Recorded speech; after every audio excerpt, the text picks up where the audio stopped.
Peace, everyone. Welcome to another episode of The Daily Dollar by United Home Relief. I'm Art Morrison III. I'm Kate McCready. And this week we're talking about Airbnb all week. We got some interesting news. I guess it was a couple weeks ago at this point regarding Airbnb, but no, I think it was last week. So there's a bunch of news around Airbnb.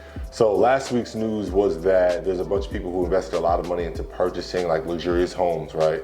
Wealthy people purchasing luxurious homes for the purpose of Airbnb, but Airbnb is taking a dip, more so of a nosedive type of dip, because consumers are essentially preferring, right? The tides are turning. So they're preferring hotels over Airbnb for all the same reasons that at one point they preferred Airbnb over hotels, which are like fees, lack of privacy.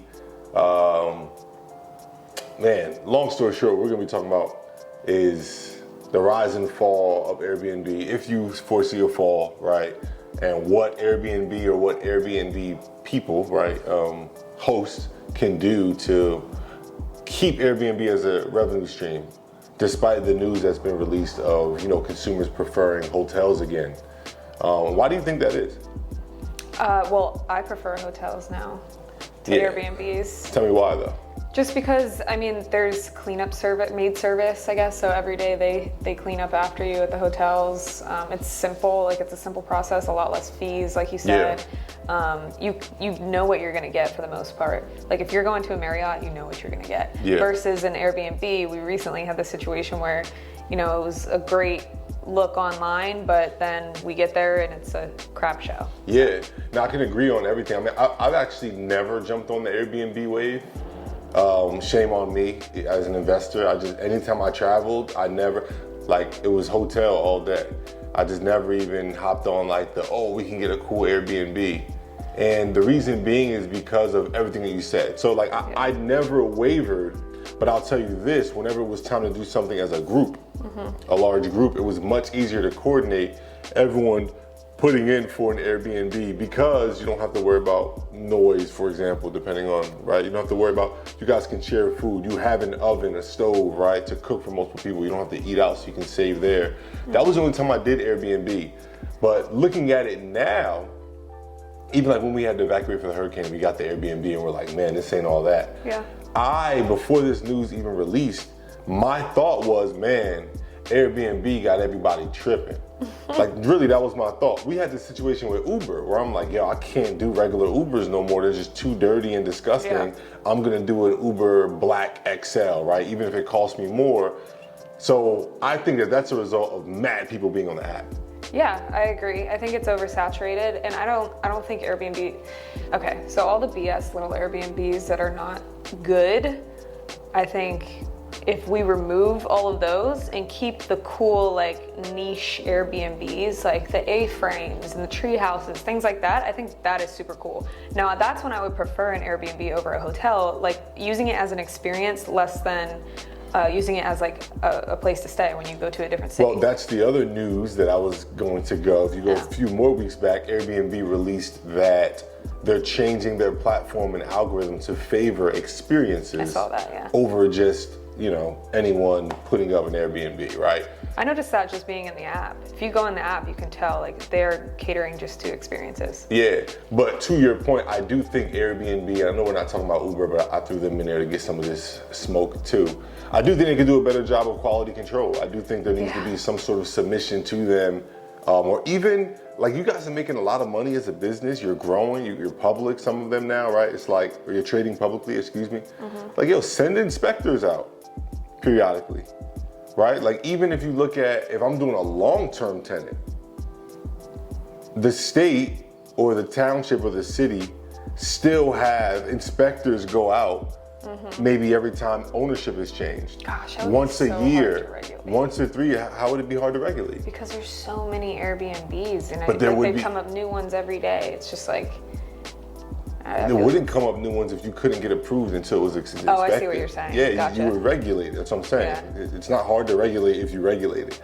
things that aren't regulated are hard to regulate. Man, that's deep though. Then they have to hire a whole team across the nation. But they have to do that now though. You think like, okay, it's just an app and anybody can just put up Airbnbs. They still have to go through the process of, like every Airbnb that goes up still has the process of customer service, still have the process of money processing, etc. All that can be automated.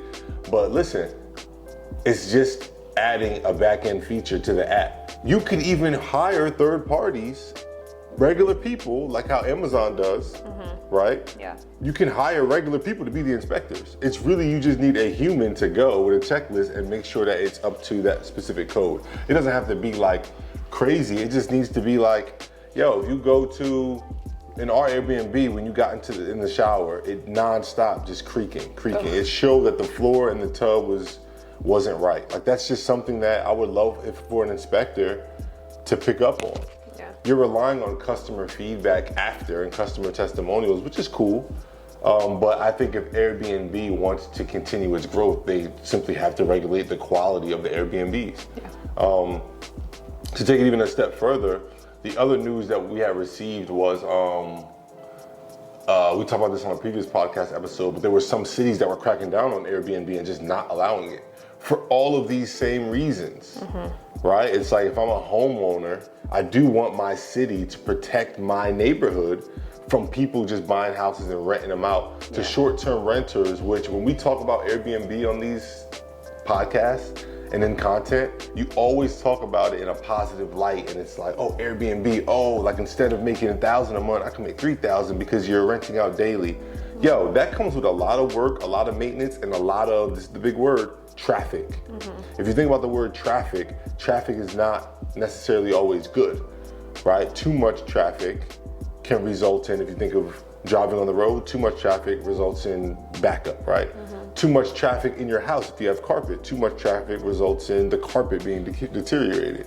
Too much, right? So, and I can go down the line of a bunch of ways that traffic is bad, but when you're talking about a home that someone bought or is renting specifically to make money, all they care about is traffic. If they're not regulated to make sure that traffic is a certain way, right? Or if the city doesn't regulate that traffic, then that traffic can get what? Out of control. Just really simple. So those three topics are what we're gonna pretty much spend this week on.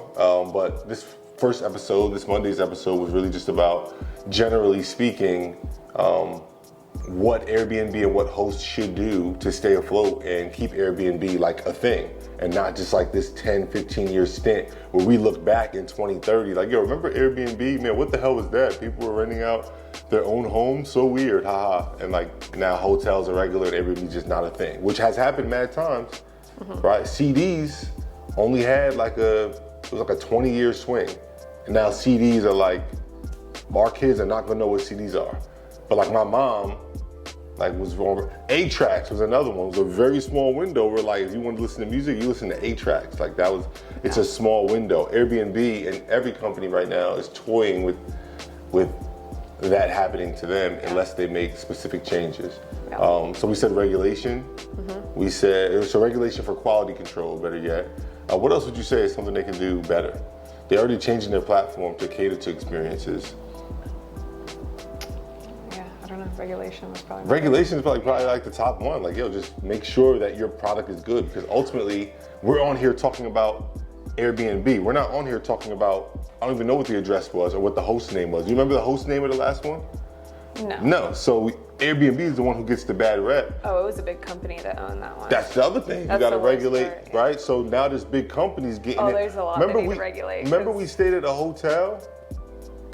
It was an Airbnb. We booked it thinking, but it was just a hotel, Airbnb in one of their rooms. Yeah. And that one wasn't good either. Like the floor was kind of sticky. Like you can tell they had like a separate wing of the business that ran Airbnbs out the hotel, or they just rent their hotel rooms out to Airbnbers. Like it gets slippery.